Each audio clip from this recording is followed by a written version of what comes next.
Bonjour à tous, j'espère que vous allez bien, tout ça, vous connaissez la machine. Aujourd'hui on va parler d'une loi qui vient d'être votée et qui est selon moi assez dangereuse pour la liberté d'expression sur les réseaux sociaux. C'est pas un type de sujet que j'ai effectivement l'habitude de traiter, mais les réseaux sociaux étant un des domaines principaux que je traite sur cette chaîne, il me paraissait important de vous en parler afin de vous alerter sur les enjeux et les problématiques que cette loi soulève. Donc déjà dans un premier temps, on va expliquer ce que contient cette loi, ce qu'elle souhaite combattre et comment. La loi Avia, du nom de la députée du Parti de la République En Marche qui est à l'origine de cette proposition, a pour but de lutter contre les contenus haineux sur internet. Elle lutte principalement contre l'homophobie, le racisme, le harcèlement, voire même le terrorisme et la pédopornographie. Et en effet, on va pas se cacher, ce sont des soucis qu'on retrouve énormément sur internet et plus globalement sur les réseaux sociaux. On a tous déjà vu passer dans notre fil d'actualité des personnes qui ont des propos horribles et on s'est tous demandé mais comment ça se fait que c'est encore là? Mais concrètement, comment cette loi propose-t-elle de lutter contre ce type de contenu? Déjà, les réseaux sociaux auront un délai à respecter dans la suppression des contenus illicites. 2 heures maximum pour ce qui est lié à la pédopornographie et au terrorisme et 24 heures pour le reste. Si ces délais ne sont pas respectés, les plateformes telles que Facebook, Twitter ou Google pourront se voir infliger des amendes allant jusqu'à 4% de leur chiffre d'affaires mondial. On y reviendra juste après. En gros ici, les juges seront beaucoup moins saisis dans ce type d'affaires. Et c'est aussi un moyen de lutter contre la lenteur du système judiciaire qui prend parfois énormément de temps avant de rendre un verdict. En m'écoutant présenter cette loi, vous devez vous dire « Trop bien en fait, ça fera taire tous les connards sur internet et on sera tranquille ». Mais la situation est quand même bien plus complexe que ça. Cette loi est une aberration et je vais tenter de vous expliquer pourquoi.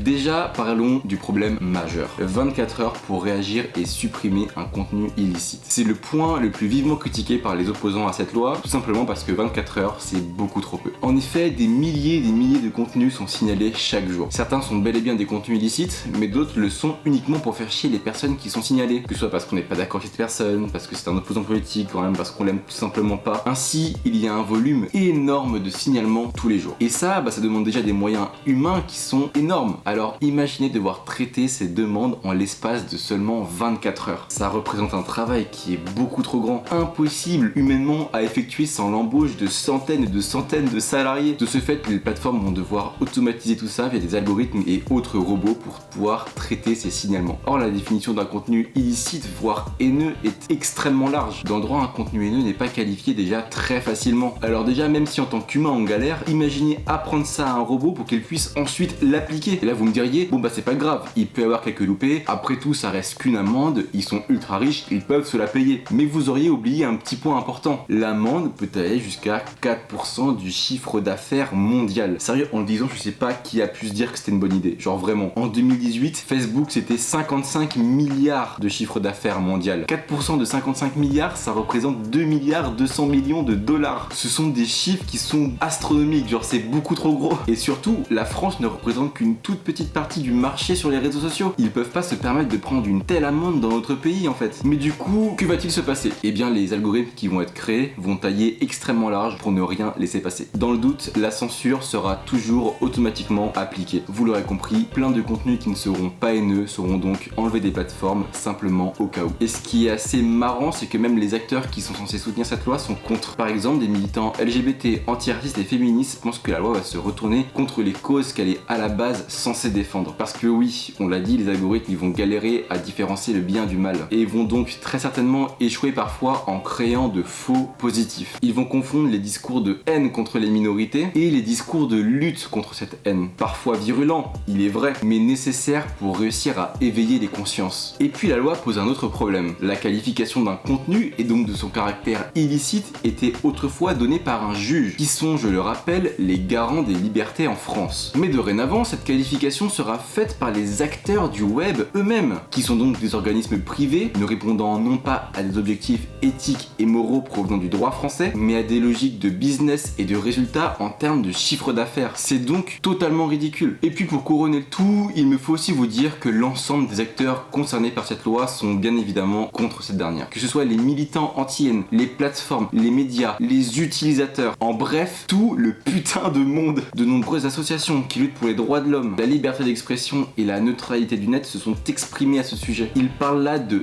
dérives inadmissibles, de risques de censure et même d'impact sur les droits et libertés fondamentales. Vous l'aurez compris, tout ça pue un peu la merde quand même et est, je pense, le résultat d'un problème un peu plus global. Cette proposition est une proposition de loi totalement inadéquate et disproportionnée parce qu'elle a été réalisée par des personnes qui ne connaissent rien à internet ni aux réseaux sociaux. Comme trop souvent, les politiques aiment ouvrir grand leur bouche sur des sujets qu'ils ne maîtrisent pas. Le fond, il est certes bon et louable. La forme, elle est abominable et dangereuse pour les libertés individuelles. En bref, le gouvernement doit se réveiller et arrêter de faire l'autruche. Quand les personnes même que cette loi est censée défendre montent contre cette dernière, il s'agirait un peu de se remettre en question quand même. Même si bien évidemment, on va pas se mentir, c'est quelque chose qui apparaît un peu comme impossible pour la classe politique à l'heure actuelle, cette dernière étant bien trop sûre d'elle-même et aimant beaucoup trop s'écouter parler.